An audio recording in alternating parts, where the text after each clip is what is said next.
Amém, irmãos? A graça e a paz do nosso Senhor Jesus Cristo. Eu quero abrir então com os irmãos aqui em Gênesis, capítulo 1, verso 1.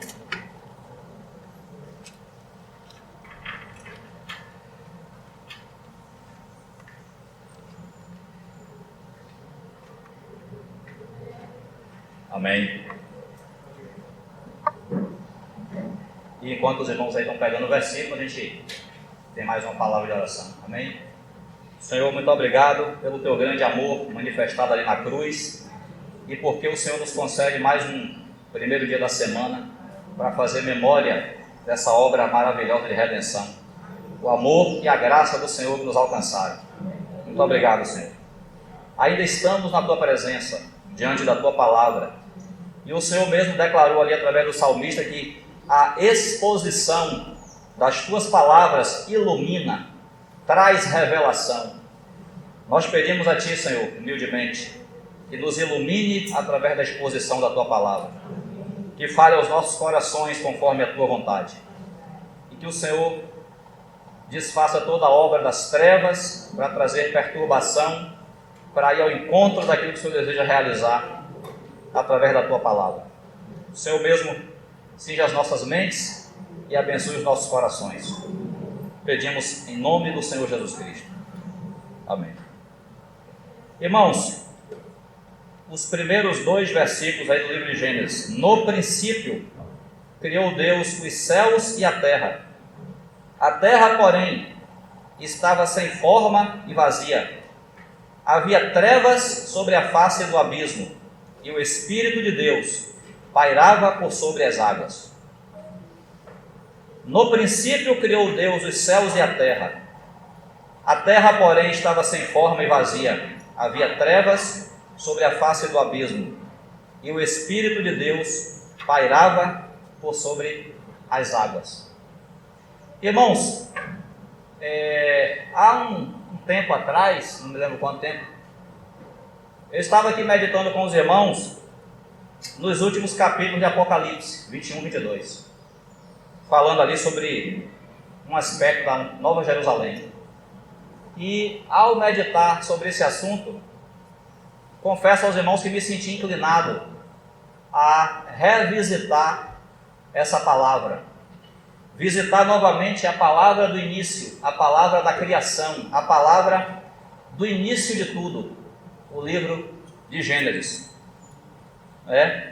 E a Bíblia, como disse um servo de Deus do passado, a Bíblia não começa com explicações sobre a existência de Deus. A Bíblia já começa dizendo: no princípio Deus criou. No princípio Deus criou os céus e a terra. Deus não precisa explicar-se a si mesmo. Deus não precisa dar satisfação dele mesmo. Deus é. Nós aqui viemos depois, nós fomos criados. No princípio, Ele criou os céus e a terra. Esse é o nosso Deus.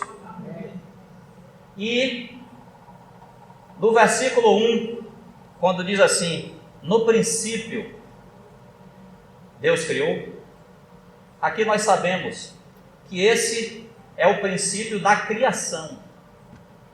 Esse é o tempo, é a marcação de quando Deus cria alguma coisa. Mas podemos imaginar assim, 1 minuto antes desse versículo, o que acontecia? 1 hora antes desse no princípio, o que é que nós tínhamos?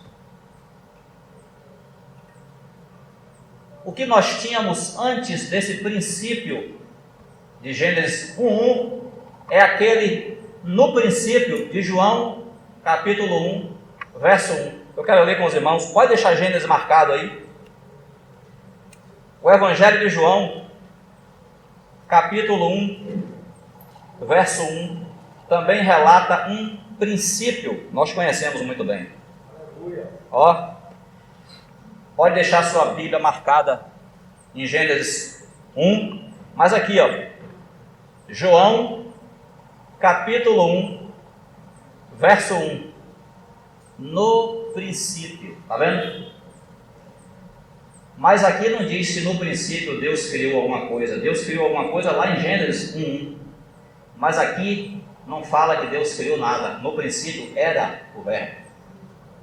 No princípio do princípio, na eternidade passada, que não tem como você medir que é a eternidade, antes do princípio da criação, de Gênesis capítulo 1, verso 1, que nós lemos, antes disso havia Deus. No princípio era o Verbo.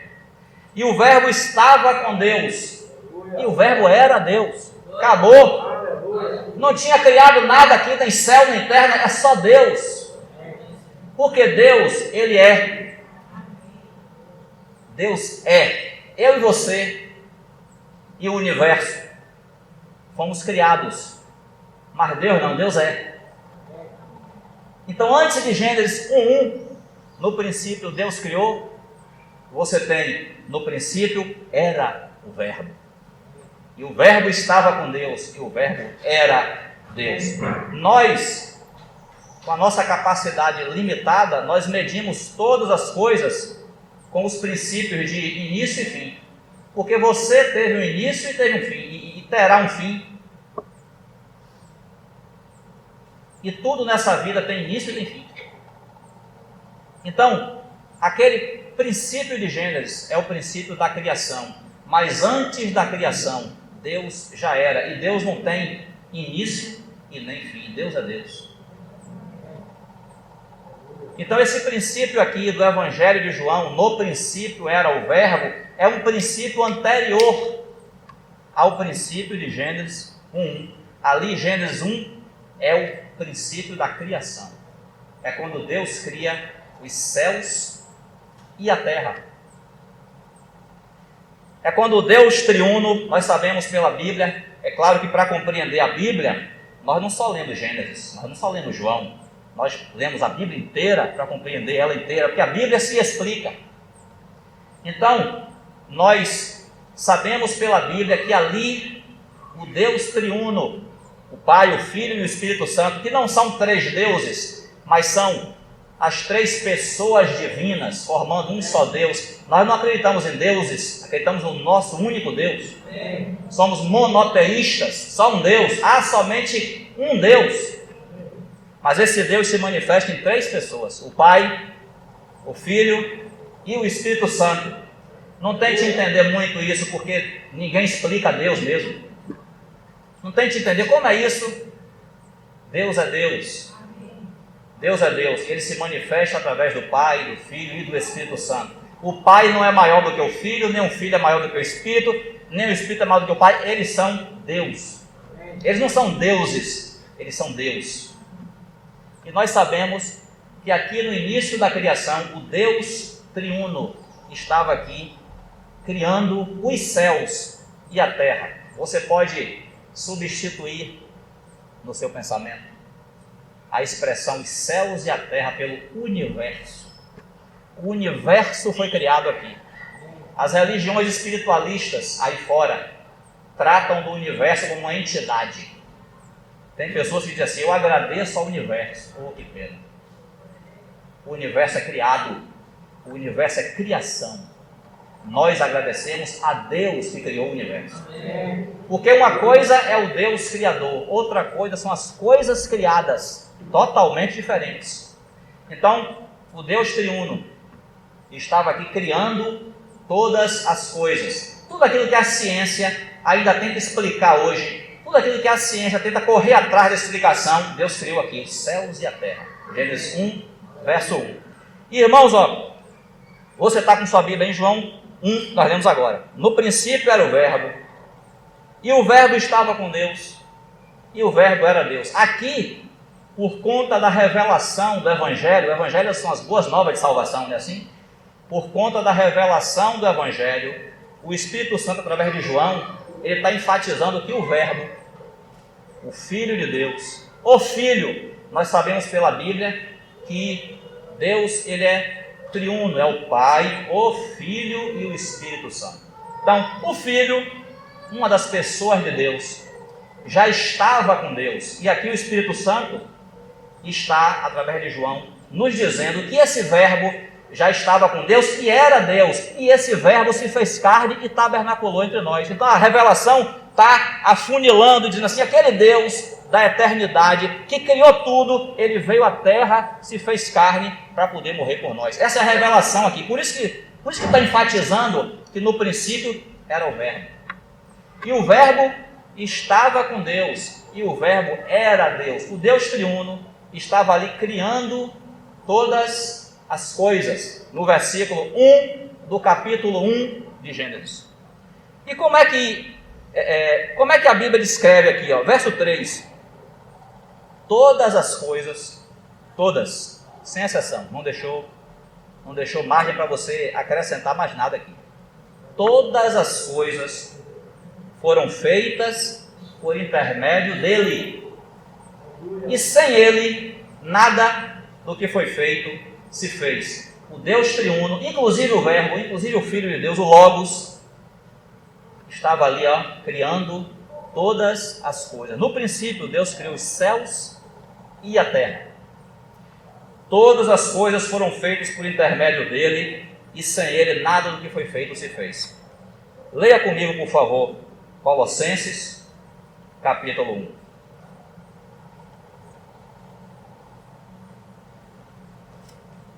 Colossenses capítulo 1,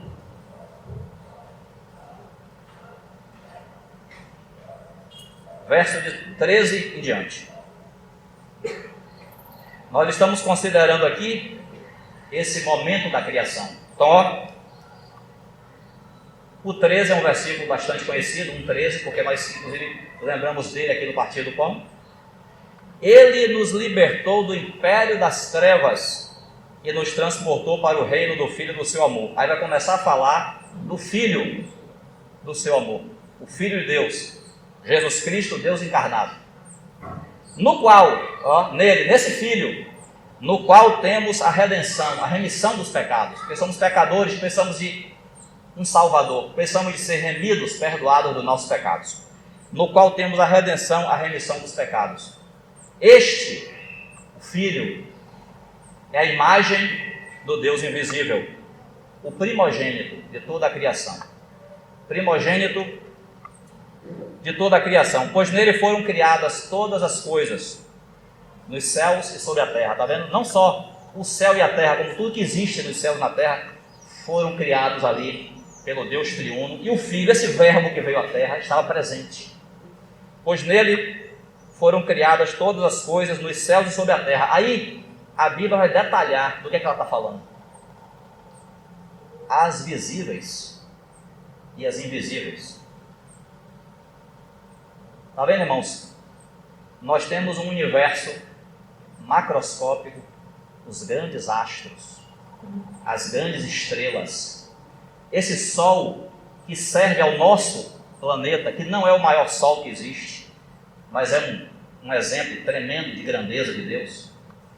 Então o Senhor criou as coisas visíveis e as invisíveis. Nós temos um universo macroscópico e nós temos um universo microscópico,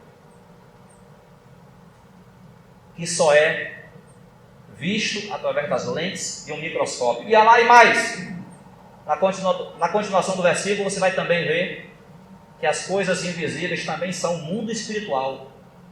Nós não vemos o mundo espiritual, mas somos diretamente afetados por ele. Então, por isso que a continuação do versículo diz: pois nele foram criadas todas as coisas, nos céus e sobre a terra, as visíveis e as invisíveis, sejam tronos, sejam soberanias, quer principados, quer potestades. Tudo foi criado por meio dele e para ele. Então, o Senhor, quando criou o universo, Deus é a fonte de toda autoridade. Nós não somos autoridade, nós recebemos autoridade. Nenhum homem sobre a terra é autoridade. A autoridade é Deus. Mas o Senhor, nosso Deus, quando Ele cria o universo, Ele também estabelece um sistema de governo, um sistema de autoridade. É por isso que Ele está dizendo, sejam tronos, sejam soberanias, quer principados, quer potestades. Deus fez um universo harmônico, com a sua criação debaixo de um sistema de governo, debaixo da sua autoridade. Porque todas as coisas, quando funcionam debaixo da autoridade de Deus, elas funcionam harmonicamente. Quando elas saem de debaixo dessa autoridade, elas viram o caos. É por isso que esse mundo aí fora está assim. A gente vai entrar lá daqui a pouco. Mas veja que no princípio, como foi a criação original dessa forma? Tronos, soberanias, principados, potestades. O mundo espiritual ali também formado para poder o universo funcionar de forma harmônica. Como harmônico é o nosso Deus. Como organizado é o nosso Deus. Como excelente administrador, gerente é o nosso Deus. Então, o Filho, o Deus triuno, estava ali criando todas as coisas. Esse é o versículo que nós lemos em Gênesis capítulo 1, verso 1. No princípio, criou Deus os céus e a terra, com toda a harmonia, com toda a organização que é própria do nosso Deus.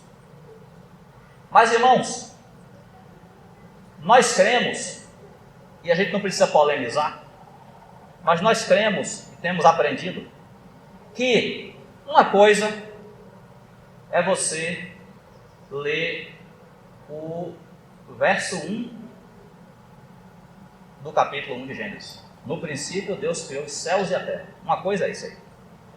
Nós entendemos que esse versículo trata da criação inteira, completa de Deus.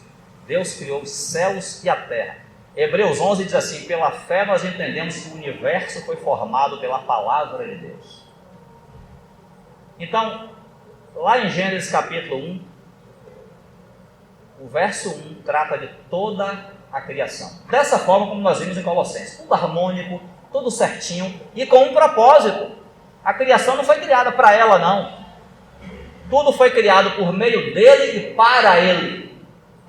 Ou seja, nós não fomos criados para fazer a nossa vontade, não somos criados para ser felizes, não somos criados para nos satisfazer. Fomos criados para ele, para satisfazermos a ele.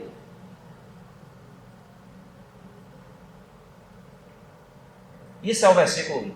No princípio, Deus criou os céus e a terra. Criou para si. Apocalipse 4 vai dizer assim: porque pela tua vontade todas as coisas vieram a existir. Se Deus não quisesse, não criava nada, não fazia nada, ele era Deus, ele continuaria Deus, ele e acabou. Ele não precisa de nada, ele é autossuficiente, ele não precisa de criação.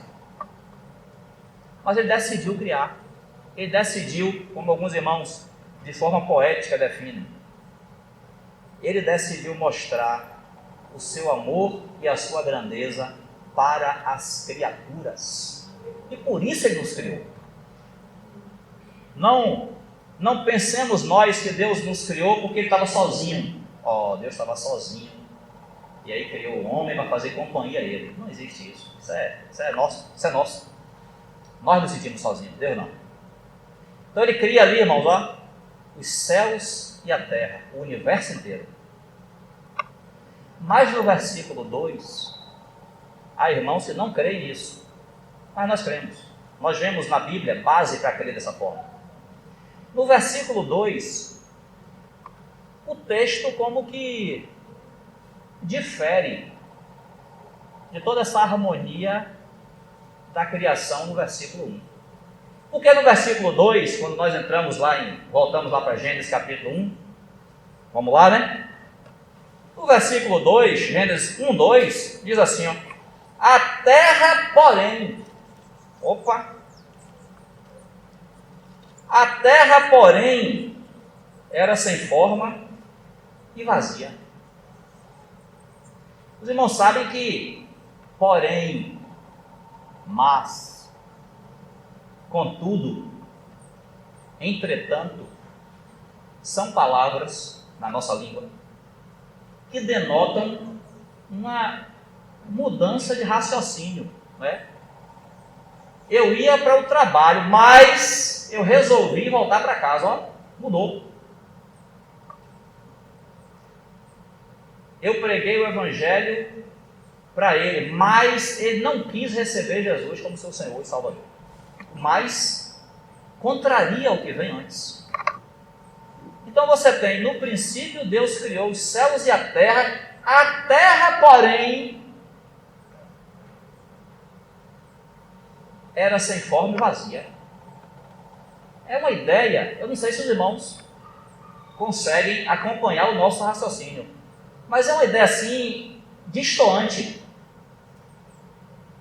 A gente acabou de ler toda aquela harmonia da criação, filho criando junto ali, toda aquela harmonia, tronos, soberanias, principados, potestades, tudo criado. Aí daqui a pouco diz assim, a terra, porém, era sem forma e vazia. Então, irmãos, nós entendemos que o verbo era, esse verbo aí, ser, no passado. Essa palavra na língua original, ela também pode ser traduzida como tornou-se. Tornou-se. É a mesma palavra que é traduzida como converteu-se, tornou-se, lá no capítulo 19 e 26, você anota ali depois. Aí mesmo em Gênesis, quando diz assim, ó, a mulher de Ló converteu-se numa estátua de sal. Mesma palavra, tornou-se uma estátua de sal. Está vendo? Ela não era de sal, mas ela foi julgada por Deus e se tornou uma estátua de sal. É a mesma palavra. Então, se você traduz, e é claro que quem está falando aqui não sou eu sozinho. Nós estamos falando aqui no ombro dos servos de Deus do passado, que também falaram, que também pesquisaram, que também pregaram a palavra para nós. Então fica mais fácil entender quando você traduz essa palavra por tornou-se. A terra, porém, tornou-se sem forma e vazia. Imagine, os irmãos, o que é uma terra sem forma e vazia. Quando você considera o restante da Bíblia, que mostra um Deus extremamente organizado, extremamente senhor de tudo, administrador de tudo, ele faz um negócio sem forma e vazio. É até distoante admitir essa ideia. Mas aqui está escrito que a terra tornou-se. Vamos já falar admitindo a tradução dessa palavra. A terra, porém, tornou-se sem forma e vazio.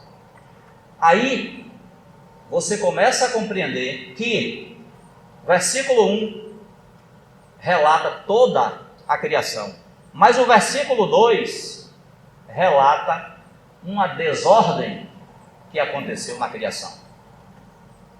Aconteceu alguma coisa que o versículo 2 não mostra. Mas é claro que a gente não lê só Gênesis, nós precisamos da Bíblia inteira para compreender a Bíblia inteira. Então, o versículo 2 dá para nós apenas as pistas, dizendo o quê? Que a terra se tornou sem forma e vazia. Por quê? Aí fica aquela interrogação enorme. Por que ela se tornou sem forma e vazia? Aí diz assim, ó, havia trevas sobre a face do abismo,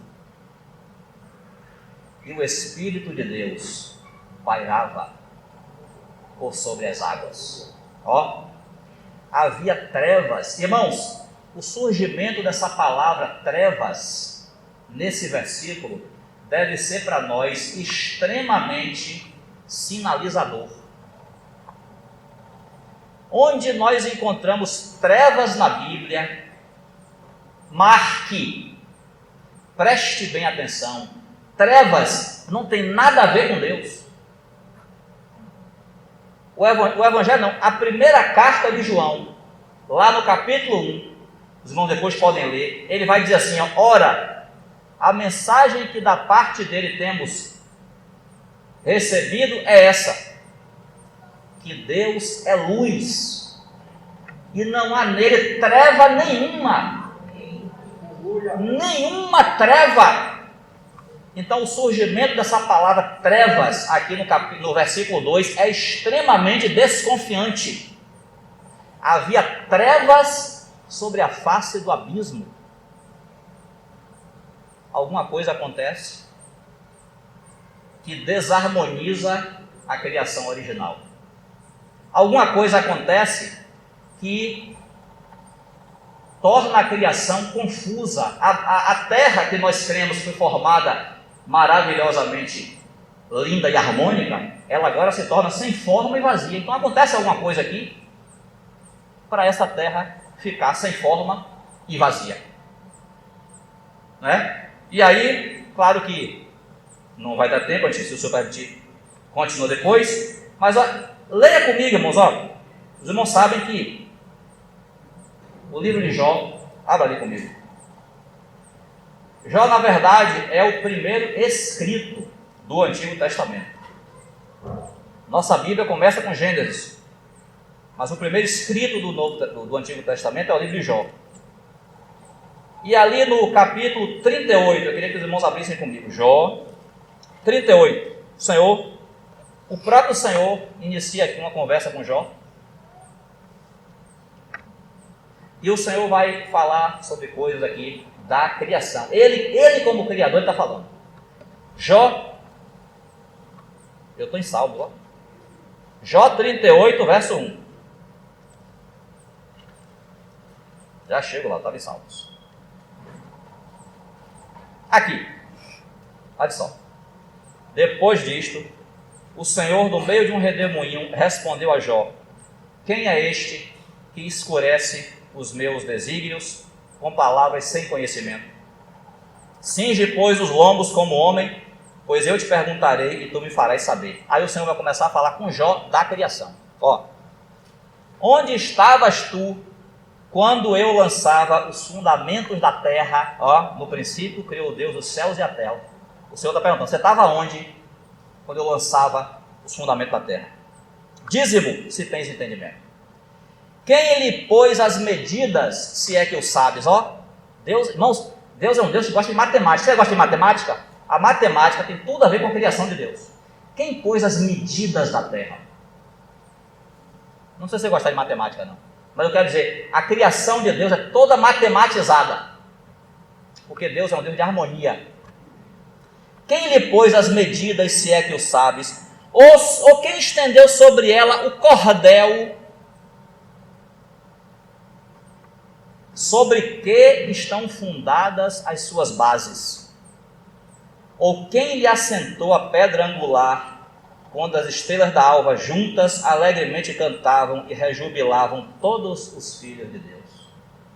Irmãos, olhe para o mapa do céu, olhe para aquelas fotos que mostram os planetas, que mostram o sistema solar. A Terra está pendurada aonde? Como esse universo aí em cima, como esses grandes astros rodam de maneira tão harmoniosa, quem segura eles? Sobre que estão assentadas as bases do planeta Terra? O Senhor está perguntando. Ó, muitos anos depois, muitíssimos anos depois, um físico muito conhecido chamado Isaac Newton, ele descobriu uma coisa chamada a lei da gravitação universal. Os astros se atraem. Os astros se atraem por causa de uma coisa chamada gravitação universal, a lei da gravidade. Então é por isso que o nosso dia dura 24 horas, nosso ano tem 365 dias, porque ó, o movimento do Sol, aliás, ao contrário, o Sol está parado, o movimento dos planetas ao redor do Sol é harmônico. E eles se atraem. Matéria atrai matéria, é lei da gravitação universal. Newton descobriu, mas quem criou foi Deus. Então o Senhor está perguntando, quem foi que assentou as bases lá? Foi você, Jó? Foi você?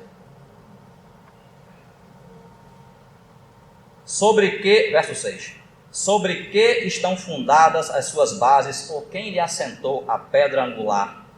Quando as estrelas da alva juntas alegremente cantavam e rejubilavam todos os filhos de Deus. Olha, irmãos, O Senhor está descrevendo aqui o momento da criação. Quando o Senhor estava criando, Ele criou os anjos, e os anjos ali estavam assistindo a criação. São esses filhos de Deus que o versículo menciona aqui. Eles estavam assistindo a criação e cantando, se alegrando, se rejubilando com tanta coisa linda na frente deles. Esse é o versículo 1 de Gênesis. No princípio Deus criou os céus e a terra, era alegria, era harmonia, era maravilha. Não tinha trevas. Não tinha as trevas do verso 2, lá de Gênesis. Havia alegria, havia harmonia. O Deus Criador, em seu amor, em sua benevolência, estava criando coisas maravilhosas e os anjos estavam se rejubilando. Só havia alegria aqui, não tinha tristeza. 8. Ou quem encerrou o mar com portas, quando rompeu da madre, quando ele pôs as nuvens por vestidura e a escuridão por fraldas. Já surgiu aqui o limite do mar e a escuridão colocada como fraldas do mar. Nós lemos lá no versículo 2 de Gênesis, fala assim, havia trevas sobre a face do abismo. Lá vem as trevas aqui, lá vem a escuridão. Quando eu lhe tracei, verso 10, limites, e lhe pus ferrolhos e portas, e disse, até aqui virás e não mais adiante, e aqui se quebrará o orgulho das tuas ondas. Acaso desde que começaram os teus dias, deste ordem à madrugada, ou fizeste a alva saber o seu lugar, para que se apegasse às orlas da terra, e desta fossem os perversos sacudidos? Irmãos, eu vou encerrar por causa do tempo, mas isso aqui é para a gente prestar atenção. O Senhor está falando da criação, e tem um momento harmonioso de alegria dos anjos, tudo maravilhoso, mas daqui a pouco o Senhor começa a dizer assim, o mar irrompeu da mar, o mar nasceu, e eu lhe pus limites. E daqui a pouco ele fala assim, a escuridão está associada ao mar. Coloquei a escuridão por fralda do mar. Olha a escuridão. E diz que a alvorada se apega às orlas da terra, para que da terra sejam sacudidos os perversos. Então alguma coisa aconteceu, irmão, nessa criação harmoniosa de Deus. Alguma coisa que nós podemos já dizer que é o pecado. O pecado do homem começou em Gênesis capítulo 3, mas no início aqui da criação, infelizmente, houve pecado. O pecado foi que desarmonizou a criação, o pecado de um dos anjos. Então, por isso que a criação harmoniosa tem a sua harmonia, tem a sua beleza interrompida. Agora você tem trevas sobre a face do abismo. E se a gente continuasse lendo aqui, eu vou continuar rapidinho. Verso 14, a terra se modela como barro debaixo do selo, e tudo se apresenta como vestidos. Dos perversos se desvia a sua luz. Está vendo? Deus é luz, mas aos perversos, aos que querem viver em trevas, Deus desvia a sua luz deles. E o braço levantado para ferir se quebranta. Acaso entraste ao mar de novo? Acaso entraste dos mananciais do mar, ou percorreste o mais profundo do abismo? Está vendo? Havia trevas sobre a face do abismo. Lá em Gênesis 1:2. Porventura, aí agora é mais revelador ainda. Porventura te foram reveladas as portas da morte? Ouviste essas portas da região tenebrosa? Tens ideia nítida da largura da terra? Dízimo, se o sabes. Irmãos, para haver região da morte, só existe morte no universo porque há pecado. Romanos diz que o salário do pecado é a morte. Se Deus está falando a Jó que agora existe uma região, as portas da morte, a região tenebrosa, é porque uma mudança severa, drástica aconteceu naquela criação harmoniosa. E nós sabemos, eu vou encerrar por causa do horário, nós sabemos que essa mudança foi a rebelião de um dos anjos, quando os homens não tinham sido criados ainda. Por isso que o versículo 2, lá de Gênesis 1, anuncia uma mudança. Os céus e a terra, que foram criados de forma harmônica, no verso 1, eles agora têm, a terra se torna sem forma e vazia, um caos, trevas sobre a face do abismo e o Espírito pairando para preparar o momento dos versículos seguintes. Então, irmãos, que o Senhor possa falar aos nossos corações com essa porção da palavra. O tempo já não permite mais continuar. Nós entregamos ao Senhor aqui. E se o Senhor permitir, no próximo domingo a gente continua essa palavra. Amém? Colocamos nas tuas mãos, Senhor, aquilo que ouvimos da tua palavra. Que o Senhor mesmo possa falar aos nossos corações conforme a tua vontade. Obrigado em nome de Jesus. Amém, brother Décio.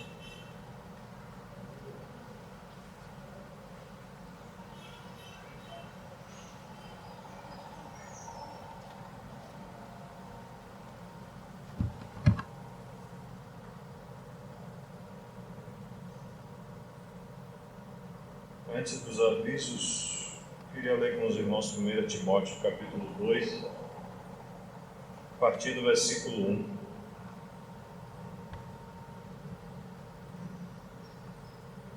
Esse texto aqui tem a ver com aquilo que nosso irmão Luciano está compartilhando. Nesse finalzinho aqui ele falou sobre o pecado, que é o elemento que até então não tinha na criação, mas que subverteu a ordem e o governo de Deus, não somente nos céus, mas também depois na terra. Primeiramente no céu, com a rebelião do anjo, do querubim ungido, e quando ele foi lançado dos céus para a terra, como um primeiro julgamento daquilo que ele havia feito, porque ele não se rebelou sozinho, mas a Escritura diz claramente que uma terça parte dos anjos dos céus acompanharam ele na sua rebelião. E por conta da sua rebelião, ele foi precipitado do lugar onde ele estava, que era o jardim de Deus lá em cima, para essa terra, e a terra aí, para adiantar a pregação do Luciano, se tornou sem forma e vazia. Quando Deus restaura a terra, e restaura de forma tremenda, depois que ele faz o jardim e coloca o elemento surpresa, entre aspas, para tratar com o inimigo, que é o homem, esse querubim ungido, que agora é chamada de a antiga serpente, e no livro de Apocalipse é chamado de o dragão, porque cresceu bastante, se alimentou de bastante carne, de bastante pó. Essa serpente seduziu o homem ali no jardim do Éden, para que o homem tivesse a mesma ideia que ele teve. É assim que Deus diz? Deus é dessa maneira mesmo? Ou ele fez a gente para a gente ser somente um robô e estarmos nas mãos dele? Por isso que quando Deus fez o jardim do Éden, colocou a árvore do conhecimento do bem e do mal, representando a independência, o bem e o mal sem Deus, e colocou a árvore da vida, e disse para aquele ser que havia sido criado, que foi formado à sua imagem e semelhança, que era o homem, que ele deveria tomar o caminho da vida, mas seduzido pela serpente, a mulher foi enganada e deu ao marido aquele fruto que estava ali, que não é a maçã, a Bíblia não diz que é maçã, mas a mulher comeu, pecou, deu ao seu marido, pecou, e aquilo que havia acontecido há não sei quantos anos atrás, agora acontece no homem. O pecado entra no homem, e esse elemento subversivo que leva o homem à iniquidade, a subverter tudo aquilo que está relacionado à ordem divina, leva o homem a ser expulso do paraíso. E o Senhor coloca um querubim ungido com a espada revolvente ali, para que o homem nunca mais retorne por aquele mesmo caminho. Mas, na grande misericórdia de Deus, Deus proveu na pessoa do seu Filho reconciliação, mediação, perdão, resgate por meio do sangue do próprio Deus derramado pelos nossos pecados. E aqui, em 1 Timóteo capítulo 2, versículo 1 diz: antes de tudo, pois, exorto que se use a prática de súplicas, orações, intercessões, ações de graça em favor de todos os homens, em favor dos reis e de todos que se acham investidos de autoridade, para que vivamos vida mansa e tranquila, com toda piedade e respeito. Isso é bom e aceitável diante de Deus, nosso Salvador. Isso é bom e agradável diante de Deus, nosso Salvador. E o Espírito Santo usa Paulo para dizer o seguinte: o qual, esse Deus, que é o nosso Salvador, Ele deseja que todos os homens sejam o quê? Salvos, e cheguem ao pleno conhecimento da verdade. Porquanto há um só Deus, e um só mediador entre Deus e os homens, Cristo Jesus, homem, o qual a si mesmo se deu por resgate de todos. O Senhor Jesus Cristo não se deu apenas por resgate de alguns, como os calvinistas ou os hipercalvinistas estão falando, que Deus escolheu uns para a perdição e Deus escolheu um para a salvação. Isso é demoníaco. Deus quer que todo homem se arrependa e chegue ao pleno conhecimento da verdade. E Ele se deu por resgate de todos. Deus amou o mundo de tal maneira que deu o seu Filho unigênito, para que todo aquele que nele crê não pereça, mas tenha a vida eterna. A vida eterna é uma pessoa. A vida eterna é o Senhor Jesus Cristo. O mediador entre Deus e os homens não é religião nem filosofia, mas o mediador entre Deus e os homens é uma pessoa viva, o seu Filho Jesus Cristo. E ele estava representado ali naquela árvore da vida. O homem errou o caminho, o homem tomou a sua decisão equivocada, e a consequência disso é que nós estamos aqui. O pecado passou para todos os homens, mas a Bíblia diz claramente que o salário do pecado é a morte, mas o dom gratuito de Deus é a vida eterna por seu Filho Jesus Cristo. Então, se tem alguém aqui nessa manhã que deseja entregar sua vida a Deus, pode fazê-lo com toda certeza, que do buraco que você está, o Senhor diz aqui que Ele é o resgatador. Você já viu o que é que o bombeiro faz? Resgata as pessoas do buraco, resgata as pessoas do perigo, do penhasco. Você já viu o que o bombeiro faz? Vai até o mar para poder resgatar aquela pessoa. Deus enviou o resgatador bendito. Deus enviou o seu Filho para resgatar o homem. Se você está aqui nessa manhã e você ouviu tudo isso a partir do pão, a pregação do nosso irmão, você pode dizer simplesmente: eu estou perdido, porque tudo que eu faço, por mais que eu faça e por mais que seja abundante aquilo que eu faça, não traz paz ao meu coração, não traz descanso, não traz alegria. Sabe por quê? Tudo que o homem pode produzir, bebida, droga e todas as outras coisas, tudo isso, irmãos, passa, como o mundo passa. Mas a pessoa do Senhor Jesus Cristo, Ele é eterno. E quando recebemos para dentro da nossa vida, recebemos o quê? A eternidade. Paz com Deus, uma alegria indizível, descanso para o nosso espírito atormentado, morto. Mas Ele é poderoso, irmãos, poderoso para poder levantar o homem do seu pecado, poderoso para vivificar o homem. E Ele fez isso por meio de uma pessoa, o seu Filho Jesus Cristo. Se você está aqui nessa manhã, e você deseja entregar sua vida a Jesus, você precisa simplesmente dizer: eu quero esse resgatador, porque eu estou perdido, porque a Bíblia diz que todo homem sem Deus está perdido nos seus delitos e pecados. Mas o Senhor Jesus Cristo é o único mediador entre Deus e os homens. Então, se você está aqui nessa manhã e deseja entregar sua vida a Jesus, você pode dizer aí, daí de onde você está: eu quero receber esse Senhor. E imediatamente, você não precisa nem vir aqui à frente, você precisa nem orar, mas imediatamente esse Deus bendito vai entrar na sua vida e vai fazer mudança no seu viver. Se você está aqui e você deseja fazer, você pode levantar sua mão ou vir aqui à frente, ou até mesmo falar: não, eu quero. E algo extraordinário vai acontecer na sua vida. A terra estava sem forma e vazia. E assim a vida do homem sem Deus, sem forma e vazia. Mas o Espírito de Deus pairava sobre as faces das águas. E de repente Deus disse: haja luz! E houve luz, irmãos. Porque as trevas não podem com a luz. Porque as trevas nada mais é do que a ausência de luz. Mas quando a luz chega, irmãos, as trevas têm que fugir. Porque o Senhor é luz. O Senhor é luz. Ele é poderoso, irmãos. Poderoso. O Senhor é poderoso para fazer infinitamente mais do que estamos pedindo ou pensando. Não está limitado a nós. Não está limitado a tempo. Não está limitado ao diabo nem ao pecado. O Senhor é o que Ele é. Ele é Deus. E a Bíblia diz, é agindo Deus, quem impedirá? Então haja, Senhor, segundo a sua vontade, e quebre o poder das trevas nesse lugar, e sobre a vida de qualquer um aqui, em nome do Senhor Jesus. O Senhor seja glorificado, irmãos. O Senhor é luz. O Senhor é a nossa vida. O Senhor é tremendo. O Senhor é poderoso, irmãos. O Senhor é poderoso. Amém.